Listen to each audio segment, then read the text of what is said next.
നമസ്കാരം. കാര്യം കഴിഞ്ഞപ്പോൾ മനാഫ് കറിവേപ്പിലയായി എടുത്ത് കളഞ്ഞു. 1.5 മാസം 72 ദിവസം വേണ്ടി വന്നു അർജുനൻ്റെ മൃതദേഹം കിട്ടാൻ. അത്രയും സമയം പിന്നെയും 5-10 ദിവസം ആ നദിക്കരയിൽ എല്ലാ ചൂടും തണുപ്പും മഴയും ചെളിയും ചേറും അതിൻ്റെ ഇടയിൽ കുഴഞ്ഞു മറിഞ്ഞ് മനാഫ് തപസ് പോലെ. അപ്പോഴേക്കും മനാഫ് കാര്യം നടക്കാൻ വേണ്ടി നാരായണ എന്ന് വിളിക്കും. കാര്യം നടന്നു കഴിഞ്ഞപ്പോൾ മനാഫ് കൂരായണനായി. എല്ലാ ദുർവൃത്തികളുടെയും നികുഞ്ചമായി മാറി മനാഫ്.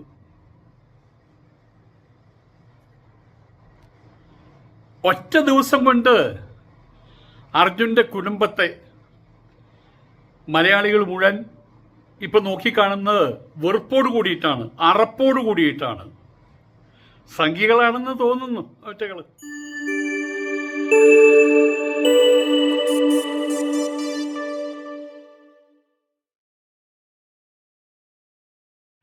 നമസ്കാരം. ഞാൻ ഇന്നാണ് മനാഫിൻ്റെ കാര്യം. മനാഫിനെ എല്ലാ ദുർവൃത്തികളുടെയും ഒരു നികുഞ്ചമായിട്ട് ചിത്രീകരിച്ചുകൊണ്ട് അർജുൻ്റെ കുടുംബം, അതിൽ പറ്റിയ ആളുകൾ, അവരുടെ പ്രസ്താവന, ചാനലുകൾക്ക് കൊടുത്ത പ്രസ്താവന ഇന്നാണ് ഞാൻ കേട്ടത്. ശരിക്കും ഞെട്ടിപ്പോയി ഞാൻ. വാസ്തവത്തിൽ അർജുൻ്റെ അളിയെന്ന് പറയുന്നൊരു ഇളിയൻ ജിതിൻ, അവരൊരു കാര്യം ഓർക്കണം. 72 ദിവസം അവിടെ തപസ്സിരിക്കുകയായിരുന്നു മനാഫ്. അതൊക്കെ യൂട്യൂബിൽ പണം ഉണ്ടാക്കാൻ വേണ്ടിയിട്ടായിരുന്നു. അർജുനനെ ജീവനോട് കിട്ടില്ലെന്ന് കുറച്ചു കാലം കഴിഞ്ഞപ്പോൾ മനസ്സിലായി. എങ്കിലും മൃതദേഹങ്ങളും കിട്ടണം, അർജുനന് ലാസ്റ്റ് റൈറ്റ്സ് കൊടുക്കണം, അന്ത്യകർമ്മങ്ങൾ. ഏതായാലും അത് സാധിച്ചു. ഇത്രയും നാൾ അവിടെ ഗംഗാവലി പുഴയിൽ ഒരുപാട് സംഘങ്ങൾ വന്നെത്തി. പോലീസ് വന്നെത്തി, സേനാ വിഭാഗങ്ങൾ വന്നെത്തി, സൈനികന്മാർ, ശാസ്ത്രജ്ഞർ, ഒരുപാട് യന്ത്രവിഭാഗങ്ങൾ, മുങ്ങിത്തപ്പുന്നവർ, എല്ലാവരും ചേർന്നിട്ടുള്ളൊരു മഹായജ്ഞമാണ് അവിടെ നടന്നത്. അതിൻ്റെ ഫലമായിട്ടാണ് അർജുനൻ്റെ മൃതദേഹം കിട്ടിയത്. ഇത്രയും ദിവസം 72 ദിവസം മാത്രമല്ല, അതിനുശേഷവും ഈ മൃതദേഹം അതിൻ്റെ പരിശോധന അത് അർജുൻ്റേതാണല്ലോ, തിരിച്ചറിയണമല്ലോ നിയമപ്രകാരം. അതിനായിട്ട് പിന്നെയും 10-12 ദിവസം അവിടെ നിൽക്കേണ്ടി വന്നു. അങ്ങനെ നോക്കുമ്പോൾ 1.5 മാസത്തിലധികം ഇത്രയും ദിവസം മനാഫ്, ഞാൻ മതം പറയുകയാണ്, മതം പറയണം, മനാഫ് എന്ന മുസൽമാൻ അവിടെ ഒരു സുഖവാസത്തിലായിരുന്നില്ല ഉണ്ടായിരുന്നത്. മഴയും വെയിലും തണുപ്പും സഹിക്കാൻ നിവൃത്തിയുണ്ടായിരുന്നുള്ളൂ. കാരണം അത് സിറ്റി ആയിരുന്നില്ല. ഒരു ഭാഗത്ത് മലയാണ്, കാടാണ്, മറ്റേ ഭാഗത്ത് കുതിച്ചൊഴുകുന്ന പുഴയാണ്. നടുവിൽ റോഡിനോട് ചേർന്നൊരു ചെറിയ ടീ ഷോപ്പ് ഉണ്ടായിരുന്നു, അത് അപ്രത്യക്ഷമായി പോയി, ആരെയും കിട്ടിയില്ല. അവിടെ പിന്നെ അവർ വളർത്തിയിരുന്ന നായ മാത്രമാണ് അവശേഷിച്ചത്. ആയതുകൊണ്ട് തന്നെ ചേറിലും ചെളിയിലും മഴയിലും മഞ്ഞത്തു നിന്ന് മനാഫ് അവിടെ നിന്ന് ഉല്ലസിക്കുകയായിരുന്നു എന്ന്. എല്ലാം കഴിഞ്ഞപ്പോൾ അവിടെ നിന്ന് ആളുകൾക്ക് സെൻഡ് ഓഫ് കൊടുത്ത് അതും ആഘോഷമാക്കി എന്ന്. അദ്ദേഹം അവരോട് നന്ദി പറഞ്ഞ്, ഈ കുടുംബത്തിന് വേണ്ടിയിട്ടാണ് നന്ദി പറഞ്ഞ് അവർക്ക് ആഹാരമൊക്കെ വാങ്ങിച്ചു കൊടുത്ത് വിടുകയുണ്ടായത്. അത് സെൻഡ് ഓഫ് കൊടുത്തു. ഇതാണ് ഇപ്പോൾ പറഞ്ഞു പറ്റുന്ന ഈ അളിയൻ എന്ന് പറയുന്ന ഇളിയൻ. അദ്ദേഹം അവിടെ സുഖവാസത്തിലായിരുന്നില്ല, തപസ്സായിരുന്നു. ഒരുപാട് അപമാനം സഹിക്കേണ്ടി വന്നു, ഒരുപാട് ഒന്നും തള്ളലിന് വേണ്ടി വന്നു, മർദ്ദനമേൽക്കേണ്ടി വന്നു. അർജുനന് വേണ്ടിയിട്ട് തപസ് ചെയ്യുകയായിരുന്നു, പ്രാർത്ഥിക്കുകയായിരുന്നു അദ്ദേഹം. ലോറി അപകടത്തിൽപ്പെട്ട അന്ന് മുതൽ 1.5 മാസം മനാഫ് അർജുൻ്റെ വീട്ടുകാർക്ക്, കുടുംബാംഗങ്ങൾക്ക് രക്ഷകനായിരുന്നു, റിഡീമർ, അവതാര പുരുഷനായിരുന്നു. എല്ലാം കഴിഞ്ഞു. അർജുൻ്റെ ഭാര്യ സങ്കടപ്പെട്ടുകൊണ്ട് പറഞ്ഞൊരു കാര്യമുണ്ട്. മനാഫിക്ക, ഇക്ക എന്നാണ് വിളിച്ചത്. മനാഫിക്ക ഒരുപാട് കഷ്ടപ്പെട്ടിട്ടുണ്ട്, സഹിച്ചിട്ടുണ്ട്, മർദ്ദനം പോലും സഹിക്കേണ്ടി വന്നു. ഇത് ഞാൻ മിനിഞ്ഞാന്ന് എവിടെ ഒരു യൂട്യൂബിൽ കേട്ടതാ. അർജുൻ്റെ ഭാര്യ പറയുന്നത് 48 മണിക്കൂർ കഴിഞ്ഞില്ല, ഇന്നലെ എല്ലാവരെയും ഞാൻ ഞെട്ടിപ്പോയി വാസ്തവത്തിൽ. വിസ്മയിപ്പിച്ചുകൊണ്ട് അർജുനൻ്റെ പെങ്ങള് അവനെ ആ പെങ്ങളുടെ ഒപ്പം കൂടിക്കഴിയുന്ന അതിൻ്റെ ഭർത്താവ് ഉദ്യോഗസ്ഥൻ അവരൊന്ന് മനാഫിനെതിരെ ആക്രോശിക്കുകയാണ് ചെയ്യുന്നത്. വിശ്വസിക്കാൻ കഴിഞ്ഞില്ല. ഞാൻ വീണ്ടും കേട്ടത് ആരെക്കുറിച്ചാണ് ഈ പറയുന്നത്? മനാഫിനെ കുറിച്ച് തന്നെയാണോ? ഇടവിട്ട് പറയുന്നത് മനാഫിൻ്റെ കാര്യം. അപ്പോഴേക്കും മനസ്സിലായി മനാഫിനെ കുറിച്ചാണെന്ന്. മനാഫ് ഒരു കള്ളനാണെന്ന്, മനാഫ് ഒരു തെമ്മാടിയാണെന്ന്, അവിടെ പറഞ്ഞ് മുഴുവൻ നുണയാണെന്ന്, അർജുനെ വിറ്റ് കാശാക്കുകയാണെന്ന് പോരെ പൂരം. ഈ അളിയൻ ജിതിനും അയാളുടെ ഭാര്യ, അത് അർജുൻ്റെ പെങ്ങള്, ആവശ്യത്തിലേറെ തൊള്ള പൊളിക്കുന്നു കണ്ടപ്പോൾ ഒന്നും മനസ്സിലായി. അയാളൊരു സംഖ്യക്കുട്ടനാണെന്ന്, ഒരു കുറുവടിയാണെന്ന് മനസ്സിലായി. അയാളുടെ മനസ്സിലുള്ളത് മനാഫ് എന്നുള്ള പേരാണ്. വേറൊരു പേരാണ് ഇങ്ങനെ പറയുമായിരുന്നില്ല. മനാഫ് എന്ന പേര് ദ്യോതിപ്പിക്കുന്ന എന്തിനാണ്? മുസൽമാനെ. അതാണ് അവരുടെ കലിതുള്ളലിന് കാരണം. 80 ദിവസം കാണാതിരുന്ന കലിതുള്ളൽ ആണ് അവരിൽ കണ്ടത്. ആരോ ചില ആളുകൾ, ആരാണെന്ന് നമ്മൾ പറഞ്ഞില്ലേ, നിങ്ങൾക്ക് എല്ലാവർക്കും അറിയാം. ആരോ ചില ആളുകൾ അവൻ്റെ അണ്ണാക്കിൽ കോരി ഒഴിച്ചു. ഇസ്ലാമോഫോബിയ, മതസ്പർദ്ധ. ആ മതസ്പർദ്ധയുടെ വിഷം അവൻ്റെ സകല മര്യാദകളെയും, അവന് വിവേകമുണ്ടോയെന്ന് അറിയില്ല, ഉണ്ടെങ്കിൽ ആ വിവേകത്തെയും പരിപൂർണമായിട്ട് എരിച്ചു കളയുകയാണ് ചെയ്തത്. പിന്നെ അവനിൽ എന്താ മുളച്ചു നിന്നത്? അവനിൽ മുളച്ചു നിന്ന വികാരം എന്താണ്? മനാഫ് എന്ന പേര്, മനാഫ് എന്ന മുസൽമാൻ, അതാണ് അവനിൽ മുളച്ചു നിന്നത്. അവൻ്റെ പുറകിൽ നിൽക്കുന്ന ആൾക്കാർ അതാണ് ഉദ്ദേശിച്ചത്. ആയതുകൊണ്ട് തന്നെ ഈ അളിയൻ അഥവാ ഈ ഇളിയൻ കൂടെ പറഞ്ഞത് ഞങ്ങൾക്ക് ആരുടെയും സഹായം വേണ്ട. ഞങ്ങൾക്ക് മനാഫിനെ ഉദ്ദേശിച്ചുകൊണ്ട് പറഞ്ഞെങ്കിലും കൂട്ടത്തിൽ ഒന്നും കൂടി അയാള് വലിയ രൂപത്തിൽ വീശിയെറിഞ്ഞു. ഞങ്ങൾക്കോ ആരുടെയും സഹായത്തിൻ്റെ ആവശ്യമില്ല. ഞങ്ങൾ അന്തസ്സായിട്ട് ജീവിക്കാൻ വകയുള്ളവരാണ്. അതാണ് പറഞ്ഞത്, ഞങ്ങൾ അന്തസ്സായിട്ട് ജീവിക്കാൻ വകയുള്ളവരാണ്. എടാ ഇളിയ, അങ്ങനെയാണെങ്കിൽ നിരാധാരരായിട്ടുള്ള എത്രയോ പേർക്ക് അവകാശപ്പെട്ട സർക്കാർ ജോലി എന്തിനാണ്ടാ വാങ്ങിച്ചു വെച്ചിട്ടുള്ളത് അവിടെ? നിരാകരിക്ക് പോയിട്ട് അത് നിരാകരിച്ച് തിരിച്ചു കൊടുക്ക്. ഞങ്ങൾക്ക് ജീവിക്കാൻ വകയുള്ളവരാണ് ഞങ്ങൾ. നിങ്ങൾ വിചാരിച്ച പോലുള്ള ആളുകളൊന്നുമല്ല. ഞങ്ങൾ നാട്ടിലെ മേധാവികളാ എന്നാണല്ലോ പൊങ്ങച്ചൻ പറഞ്ഞത്. ആ ജോലി തിരിച്ചു കൊടുക്ക്.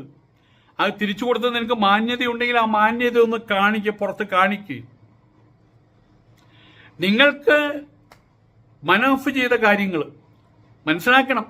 മൃതദേഹം കിട്ടുന്നത് വരെ, കിട്ടിക്കഴിഞ്ഞ ശേഷം മൃതദേഹം അർജുൻ്റെയാണ് തിരിച്ചറിയുന്നത് വരെ എല്ലാം കൂടി ചേർക്കുമ്പോൾ ഏകദേശം 80 ദിവസം. അങ്ങനെയാകുമ്പോൾ 1.5 മാസത്തിലധികം.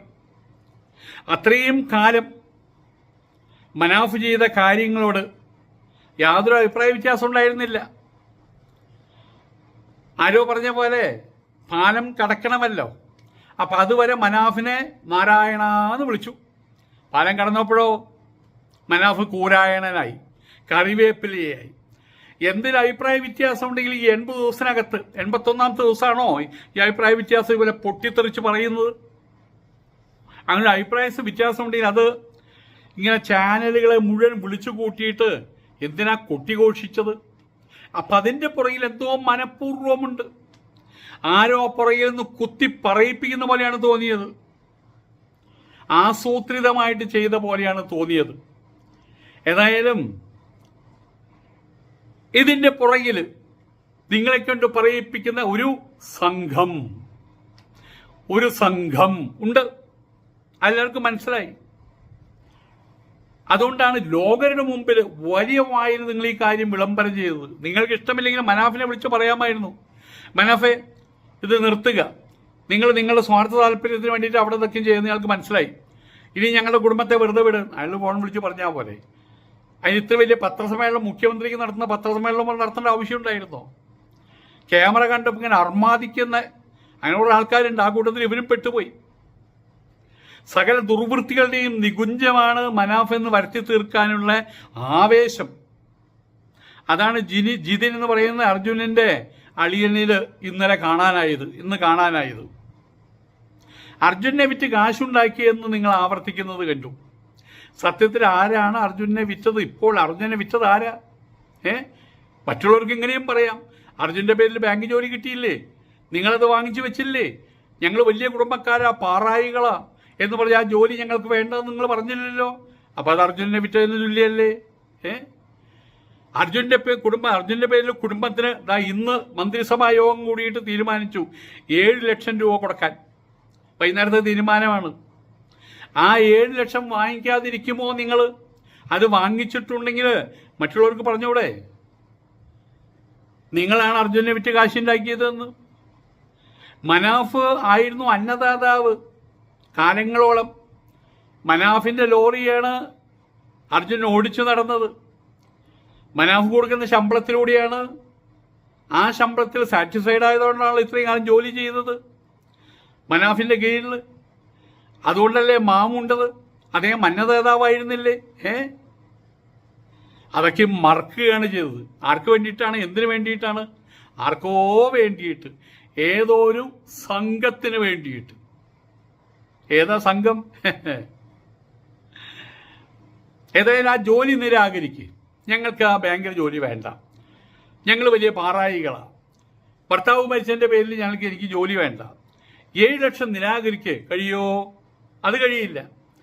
അത് കഴിയുകയാണെങ്കിൽ എന്നിട്ട് പിന്നെ പൊങ്ങച്ചം പറ, എന്നിട്ട് അഹങ്കാരം പറ.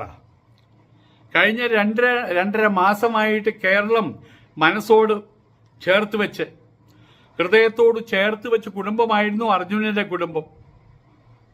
പക്ഷേ ഈ ഒരു പ്രഖ്യാപനത്തോട് കൂടിയിട്ട് ആർക്കോ വേണ്ടി ഓക്കാനിക്കുകയാണ് നിങ്ങൾ ചെയ്യുന്നത്. അതോട് കൂടിയിട്ട് നിങ്ങളോടിപ്പോൾ കേരളീയർക്ക് വെറുപ്പാണ്, മലയാളികൾക്ക് നിങ്ങളോട് അറപ്പാണ്. നിങ്ങളുടെ ഉള്ളിൽ മതസ്പർദ്ധയുടെ വിഷമാണ് ആരോ കയറ്റി വെച്ചിട്ടുള്ളത്. അതാണ് ഇപ്പോൾ പുറത്തേക്ക് നിങ്ങൾ ചീറ്റിക്കൊണ്ടിരിക്കുന്നത്. നിങ്ങളുടെ ഈ ആവേശം കൊണ്ട്, ആക്രോശം കൊണ്ട് ഒരു കാര്യം മനസ്സിലായി, മനാഫാണ് ശരി. അത് ഞങ്ങൾക്ക് മനസ്സിലായി. ഇതിൻ്റെ കൂട്ടത്തിൽ മറ്റൊരു വാർത്ത കൂടി വന്നിരുന്നു. വയനാട്ടിലെ ദുരന്തത്തിൽ സർവ്വതും നഷ്ടപ്പെട്ട്, അവരുടെ ആരോഗ്യവും നഷ്ടപ്പെട്ടു. ശ്രുതി എന്ന് പറയുന്ന കുട്ടി, ആ കുട്ടിക്ക് ഇപ്പോൾ ജോലി കൊടുത്തിട്ടുണ്ടെന്നുള്ളൊരു നല്ല വാർത്ത, അതും ഇപ്പോൾ വൈകുന്നേരത്തോടുകൂടി കേൾക്കാൻ കഴിഞ്ഞു. ആ കുട്ടിക്ക് ആ ജോലിക്ക് അർഹതയുണ്ട്. കാരണം നിരാധാരയാണ്. ഒരു ജോലിയില്ലെങ്കിൽ ജീവിതം മുന്നോട്ട് കൊണ്ടുപോകാൻ കഴിയാത്ത സാഹചര്യമാണ് ആ കുട്ടിക്കുള്ളത്. സർവ്വതും നഷ്ടപ്പെട്ടു, എല്ലാം നഷ്ടപ്പെട്ടു, വട്ടപൂജ്യമായി. ഒരു വീട്ടിൽ ആ കുട്ടിയെ ഇഷ്ടപ്പെട്ട ഒരാളുടെ വീട്ടിലാണ് കഴിഞ്ഞുകൂടുന്നത്. അവർക്ക് ആ ജോലി കൊടുത്തത്, ആ ജോലി സ്വീകരിച്ചതിലേക്ക് അർത്ഥമുണ്ട്. പക്ഷെ ഇവർ വലിയ കൊമ്പത്തിരിക്കുന്ന ആൾക്കാരല്ലേ, ഇവരെന്തിനാണ് ആ ജോലി സ്വീകരിച്ചത്? അർജുനന്റെ പേരിൽ ആ ജോലി എന്തിനാ സ്വീകരിച്ചത്? അർജുനന്റെ പേരിൽ കിട്ടുന്ന പണം എന്തിനാ സ്വീകരിക്കുന്നത്? ഇതൊക്കെയും വലിയ ചോദ്യങ്ങളാണ്. പക്ഷെ ഇപ്പോൾ അവരെ പ്രേതം പിടിച്ചിരിക്കുകയാണ്, സംഘത്തിൻ്റെ പ്രേതം പിടിച്ചിരിക്കുകയാണ്. അവരെല്ലാം സംസാരിക്കുന്നത്, ജിതൻ എന്ന് പറയുന്ന അളിയൻ എന്ന് പറയുന്ന ഇളിയനല്ല സംസാരിക്കുന്നത്, ആ പ്രേതമാണ് സംസാരിക്കുന്നത്.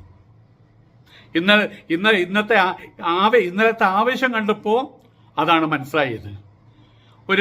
ഒരു ബാധ കൂടിയ പോലെയാണ് അർജുൻ്റെ പെങ്ങളും അതിൻ്റെ ഭർത്താവും സംസാരിക്കുന്നത്. ഏതാണ് ആ ബാധ? മനസ്സിലായല്ലോ.